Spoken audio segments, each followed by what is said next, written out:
Did you know that the stained glass windows that you see in churches, especially ancient churches, they're not just for beauty, they were actually stories.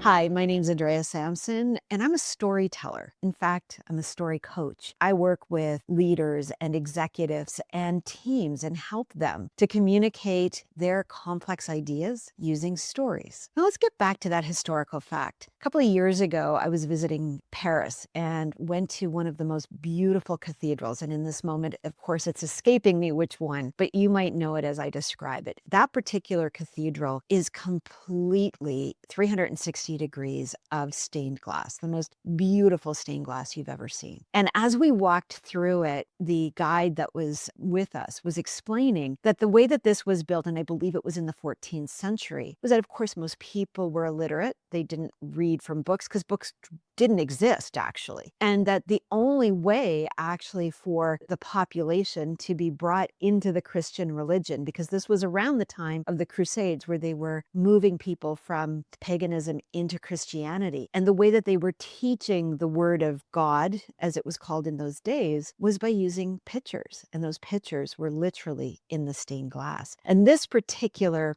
cathedral, literally 360 degrees, was the Bible. And it was incredible. Fun fact on that particular one, it was one of the only churches that was never bombed during the Second World War, because Hitler actually understood the importance and the beauty of that particular chapel. But this story is not isolated. Art, it has always been used as a way to convey message. So many of the beautiful artworks from the Renaissance were coded with stories that helped to pass along truths that maybe at the time were heretical and couldn't be said out loud, and of course couldn't be written because most people were not literate. And so art was used as the storytelling form. And today, we're only now beginning to decode so many of these artworks into the stories that they really are. And we're starting to understand the context of the time and what it taught us. One of the speakers I work with, absolutely, I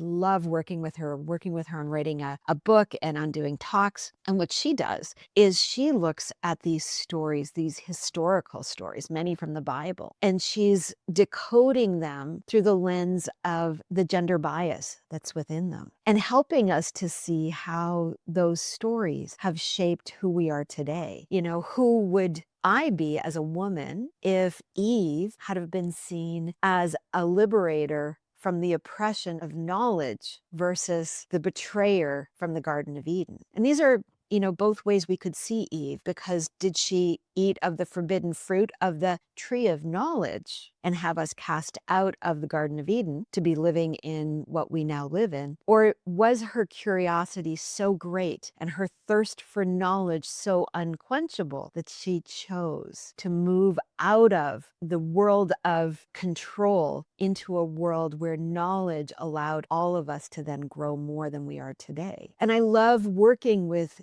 speakers like that because, it gets me thinking, what other forms of art, whether it's stories that we've been told or beautiful paintings that we've seen, maybe it's even videos that we take for granted, but really there's a story inside that we need to decode. This is the investigator inside each and every one of us. We all want to hear the unhearable and see the unseeable. This is the curiosity of the storyteller. We want to be able to bring it forward to others in ways that is surprising. And it's what I love doing when I'm working with speakers.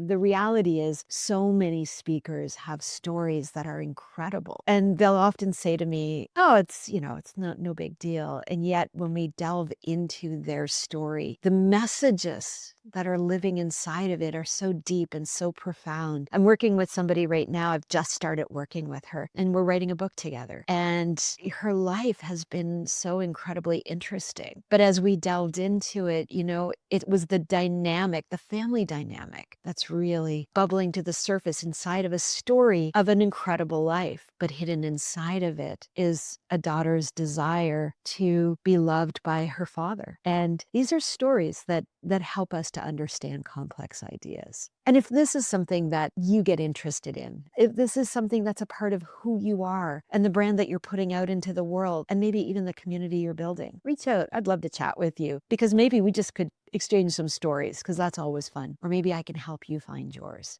Either way, make sure you like and subscribe. We post here every week, and you're going to find content on everything from what do I do with my hands when I'm on stage to how do I get my team to communicate with clarity so that we actually get the stuff done that we really want to get done. I'm Andrea Sampson. This has been so much fun. I hope that you learned a little bit. And make sure that you comment below on any stories you'd love for me to check out, because I love learning a little bit about something I didn't know.